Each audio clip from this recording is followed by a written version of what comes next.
여러분, 지난주에 설교 무슨 내용인지 기억하십니까? 혹시 기억하세요? 지난주에 설교 뭐죠? 저 대답들이 없죠? 예, 나는 전능한 하나님이다 했습니다. 99세 된 아브라함에게 하나님이 찾아오셔서 하신 말씀이 나는 전능한 하나님이다. 풀어 하자면은 나는 내가 하고자 원하면 무엇이든지 할 수 있는 하나님이다. 그런 뜻이죠. 그리고 이어서 말씀하시기를 너는 내 앞에서 행하여 완전하라고 하셨습니다. 그러니까 자꾸 왔다 갔다 딴 생각하지 말고 내 앞에서 신뢰할 수 있는 모습을 좀 보여달라, 그런 이야기입니다.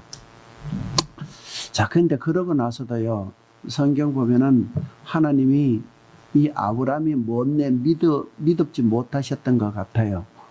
그래서 이번에는 하나님이 또 뭘 해주시냐면은 아브라함과 사라의 이름을 바꿔주십니다. 5절과 15절에 보면요, 하나님이 아브라함과 사라의 이름을 바꿔주세요. 아브라함이란 이름을 아브라함이라 그러고 또 아내 사라의 이름은 사라라고 그렇게 바꿔주세요.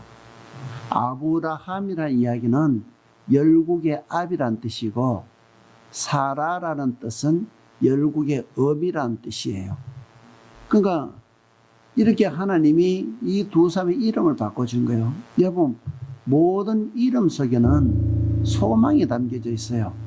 어떤 이름도 그냥 지어진 이름이 있는 것이 아니고 그 부모들이 자식들에게 그렇게 되기를 바라는 그 소망을 담고 하는 것이 이름이에요.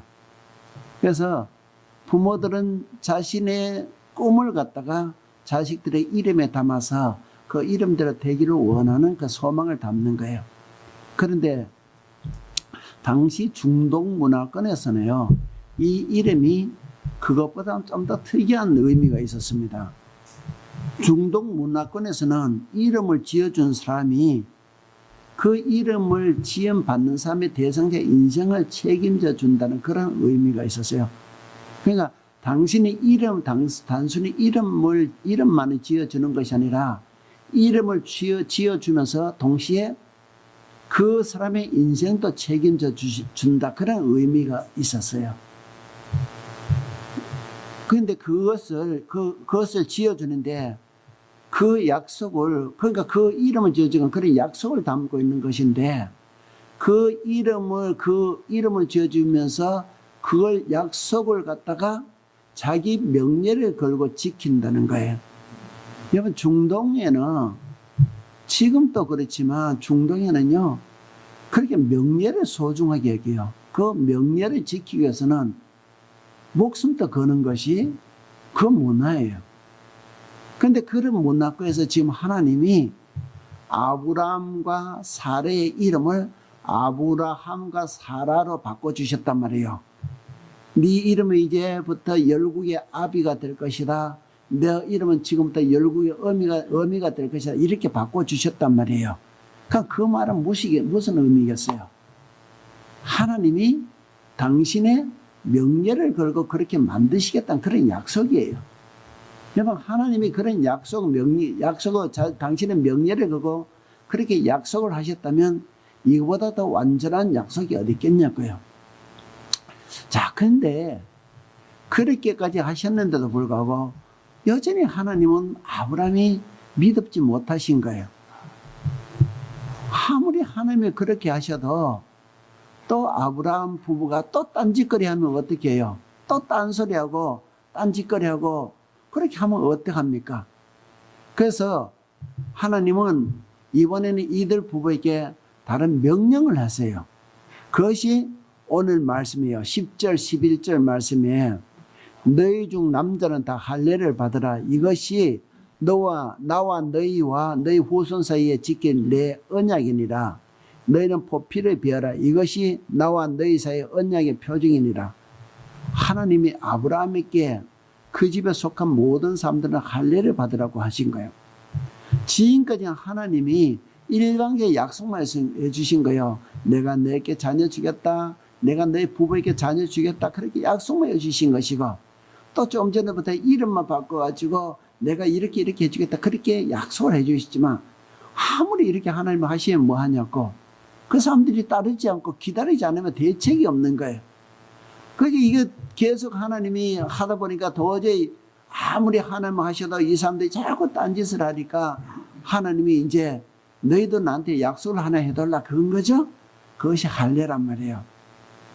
할례라는 것은 남자, 특히 어린 남자아이 그 꼬치에 그거 뭐요 포피 그거 베어내는 거 요즘식으로 이야기하면 포경수술이에요. 그죠?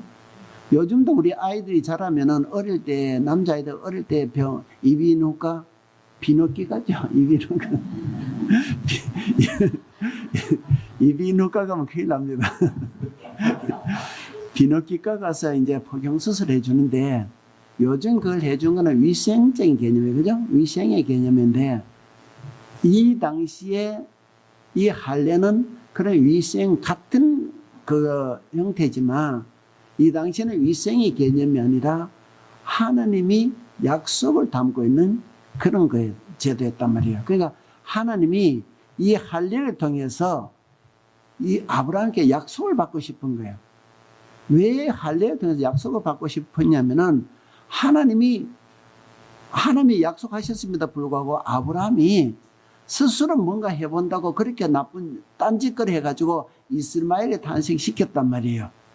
그것 때문에 하나님이 좌절하고 하셔가지고 13년 동안 못 나타나신 거잖아요. 찾아오시지 않은 거예요. 그 정도 하나님을 가까워하셨단 말이에요.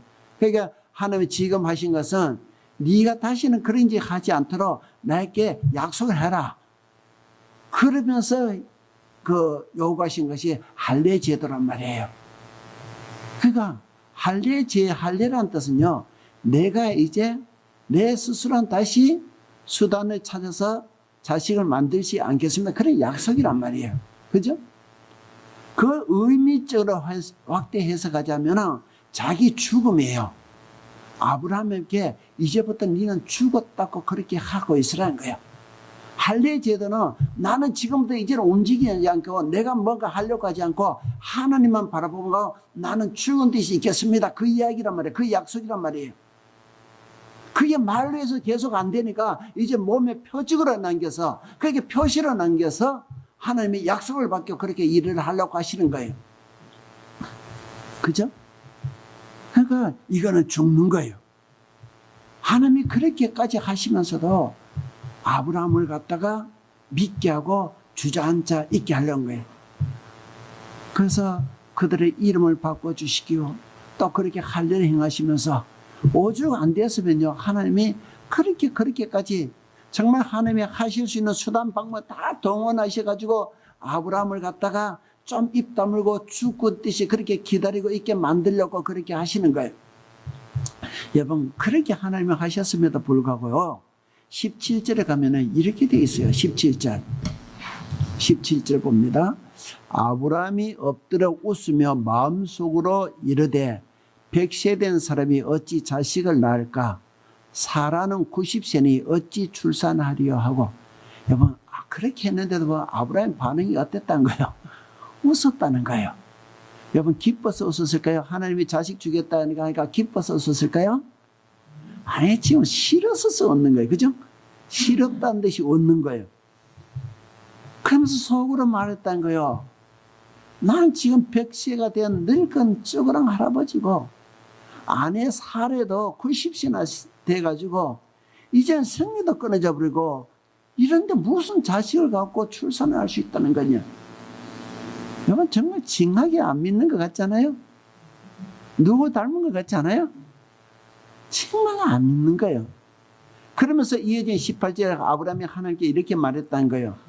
아브라함이 이에 하나님께 아뢰되 이스마엘이나 하나님 앞에 살기를 원하나이다. 이스마엘이나 하나님 앞에 살기를 원한다. 무슨 이야기예요? 하나님이 이제 자식 준다는 그딴 이야기 좀 그만하고 우선 눈앞에 있는 이스마엘이나 좀 챙겨주십시오. 그 이야기 아닙니까?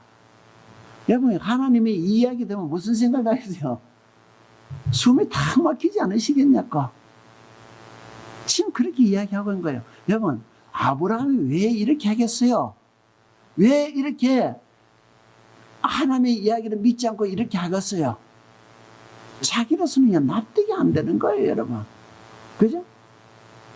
어떻게 90살이나 된 아내 살에 100살이나 된, 이때 사실 100살 때 99살인데 어떤 100살 가까이 된 자기들이 자식을 낳을 수 있냐? 이건 상식적으로 불가능한 이야기라는 거예요. 그리고 지금까지 25년 동안 가나안 땅에서 온 25년 동안 경험적으로도 하나님이 자식을 주시지 않았어요. 상식적으로도 이해할 수도 없고 경험적으로 될 수가 없어가 이내 자신은 그런 기대조차도 내려놓아 버렸는데, 정말 불가능해가 될 수도 없어가 기대조차도 내려놓아 버렸는데 하나님은 여전히 이야기하시기를 내가 너희 부부의 몸을 통해서 자식을 줘가지고 민족을 만들겠다 이렇게 이야기하시는 거예요. 그거예요. 아브라함이요 실없어서 웃는다는 거예요. 그러면서 이야기한 길을 하나님 그냥 그런 소리 마시고 눈앞에 있는 이스마엘이나 좀 챙겨주십시오. 그렇게 이야기하는 거예요. 정말 간격이 넓어가지고 뭐 어떻게 해볼 수도 없는 그런 상황까지 온 것 같잖아요. 그런데 여러분, 그 다음에 이어지는 26절, 27절 보면 놀라운 반전이 일어나요. 자, 26절, 27절 우리 한번 읽어볼까요? 함께 읽겠습니다. 26절, 27절 시작. 그날에 아브라함과 그 아들 이스마엘이 할례를 받았고 그 집의 모든 남자 곧 집에서 태어난 자와 돈으로 이방 사람에게서 사온 자가 다 그와 함께 할례를 받았더라. 여러분, 아브라함과 그 집에 있는 모든 남자가 바로 그날 이틀 뒤도 아니고 3일 뒤도 아니고 4일 뒤도 안 해요. 바로 그날 할례를 받았다는 거예요, 여러분. 놀라운 반전이지 않습니까?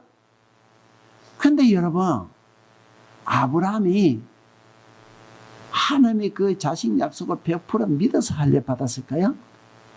100% 이해해서 할례 받았을까요? 그렇지 않을 거예요. 근데 어떻게 할례를 받았을까요? 어떻게 할례를 받았을까요? 그날, 바로 그날. 순종하는 의미이겠냐고요. 내 생각으로 다 이해할 수 없어도, 내 상식과 맞지 않아도 하나님이 그렇게 말씀하시니까 하나님의 말씀을 지치려고 믿고 순종하는 거이겠냐고요. 여러분, 우리도 성경을 읽다 보면은 우리 상식과 맞지 않는 이야기들이 많지요? 설교 말씀을 들을지어도 내 상식과 내 생각과 틀린 이야기 많지요? 그런데 여러분들 어떻게 하세요, 여러분? 내 생각과 틀린다고? 내 상식과 틀린다고? 여러분들 생각을 쭉 밀고 갑니까? 혹시 그러지 않습니까, 여러분? 여러분, 아브라함은 이때 자신을 죽였다는 거예요. 자신의 생각, 자신의 상식, 자신의 경험을 할례를 받았다는 거예요. 일단은 순종했다는 거예요. 왜요? 그것이 하나님의 말씀이기 때문에 그렇습니다. 간혹 어떤 사람들은요, 자기 생각과 하늘 틀리면요, 틀렸다고 이야기해요. 자기가 납득할 수 없으면 이해할 수 없다고 하고 거부해버려요. 마음을 닫아버려요. 심지어는 하나님의 말씀 성경까지도요, 자기가 판단하려고 해요. 내 생각과 틀리면 안 맞다고 그래요. 그런데 여러분, 우리가 아는 것이 얼마냐고요? 우리가 도대체 알고 있는 것이 얼마냐고요? 우리가 알고 있는 것 정말 미시하고 정말 미약한 것이잖아요. 정말 적은 것이잖아요. 그런데 우리 생각으로 하나님의 말씀을 판단하려고 하고 하나님의 생각을 판단하려고 하고 하나님의 뜻을 옳다 그르다 판단하고 결정하려고 한다는 거예요. 여러분, 판단은요, 우리가 하는 것이 아니라, 우리가 하나님을 판단하는 것이 아니라, 우리가 하나님의 말씀을 판단하는 것이 아니라 하나님의 말씀이 우리를 판단하는 거예요. 하나님의 말씀이 진리란 말이에요. 하나님의 말씀 앞에 내가 나를 비춰보고 내가 판단을 받는 것이지 내가 옳고 그름을 판단하는 것이 아니란 말이에요. 물론 당연히 내 생각과 틀릴 때가 있죠. 내 생각과 맞지 않을 때가 있죠. 그런데조차도 여러분, 하나님의 말씀이 진리고 하나님의 말씀이 옳단 말이에요. 그걸 인정한 것이 신앙이란 말입니다. 그렇잖아요. 그죠? 그것이 신앙이에요. 여러분, 하나님의 말씀은요, 그냥 믿는 거예요. 우리의 판단과 우리의 상식과 우리의 경험과 들리더라도 일단 하나님의 말씀을 인정하고 존중하고 믿는 거예요. 그렇죠? 왜냐하면 그것이 하나님의 말씀일 수밖에 없기 때문에 그래요. 그래서 때때로요, 우리가 이 하나님의 말씀을 믿고 신앙생활 한다는 게요, 때때로 그것이요, 맹신처럼 보일 수가 있어요. 때때로 그것이 어떤 때는 우리를 정말 우매한 자로 보이게 그렇게 몰아갈 수도 있어요. 그런데 여러분 어떻게 합니까? 그것이 믿음인걸요. 믿음이란 것이요, 여러분, 믿음이란 것은요, 합리적인 단어가 아니에요. 그죠? 믿음이란 건 합리적인 단어가 아니에요. 여러분, 우리가 다 이해하고 다 납득하고 다 안다면 그 왜 믿음이 왜 필요하겠냐고요. 우리가 다 이해하고 안다면 이미 알고 이해하는데 믿음이 왜 필요하냐고요. 믿음이란 거는 우리가 다 이해할 수 없고 납득할 수 없기 때문에, 그렇기 때문에 믿는 것이 믿음이잖아요. 그렇기 때문에 합리적인 이견을 우리가 접근하고 내 상식으로 접근하면 믿음은 때로는 우리에게 정말 우매한 것처럼 그렇게 만들어가고 우리를 맹신처럼 그렇게 만들어갈 수밖에 없는 게 믿음이에요. 여러분, 지금 아브라함이 그러고 있는 거예요. 그는요, 하나님의 말씀을 다 이해할 수도 없고 다 납득할 수도 없었어요.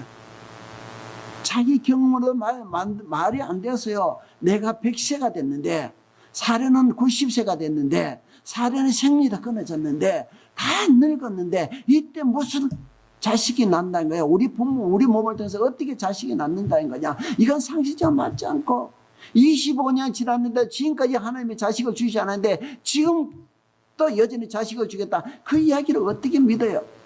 모든 상황이나 모든 조건이나 상식이나 모든 상황들은 자식을 태어난다 이걸 다 부정을 해요. 그런데도 하나님은 여전히 네 부부의 몸을 통해서 내가 자식을 주겠다 그 이야기를 하니까 내 상식과 내가 이해할 수 없고 내가 상식이 틀리지만 아브라함은 하나님의 말씀에 순종하고 믿고 할례를 행한다는 거예요. 여러분, 이것이 믿음이잖아요.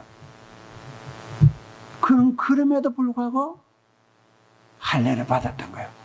여러분, 저는 이것을 하면서 할례 신앙이구나 이런 생각을 했어요. 할례 신앙은요, 나를 죽이는 거예요. 그죠? 할례는 나를 죽이는 거예요. 내 생각을 죽이고 내 상식을 죽이고 모든 걸 죽이고 하나님의 말씀이 진리이기 때문에 거기 앞에 무릎 꿇는 거예요. 그렇다고 해서 왜 무릎 꿇습니까? 우리가 아직은 다 모르기 때문에 하나님의 말씀이 곁에서 우리가 지금 충분히 이해할 수 없기 때문에 충분히 몰라서 우리가 여기에 안 맞을 것이니까 하나님의 말씀이 진리려면 이 말씀이 언제나 우리에게 알게 해주시고 깨닫게 주실 것이다.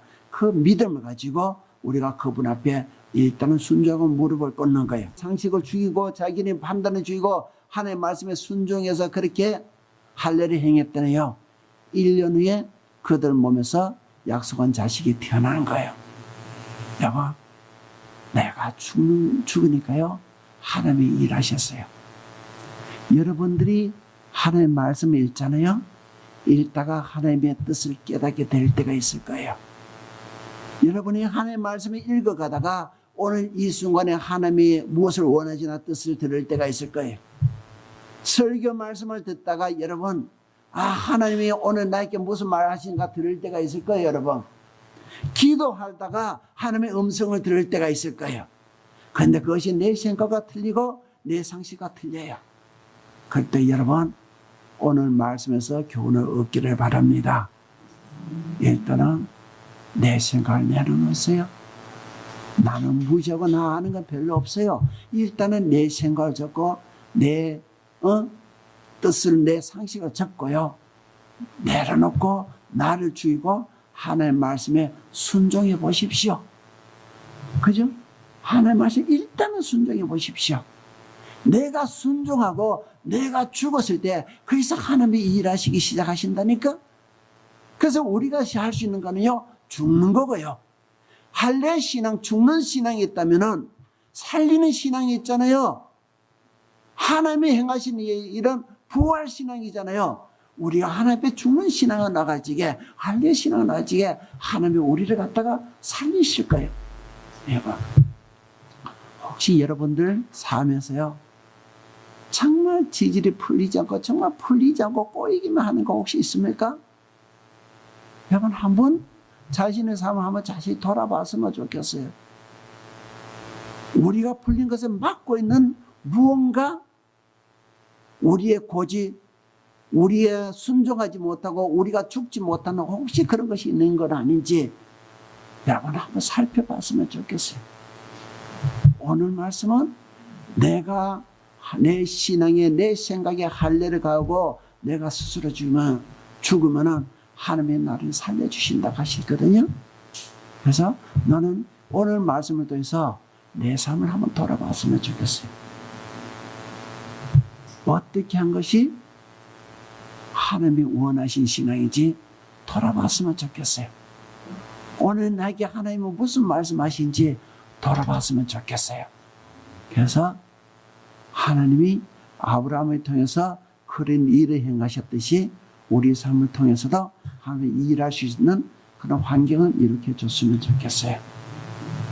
하나님이 일하실 것입니다. 예. 자, 오늘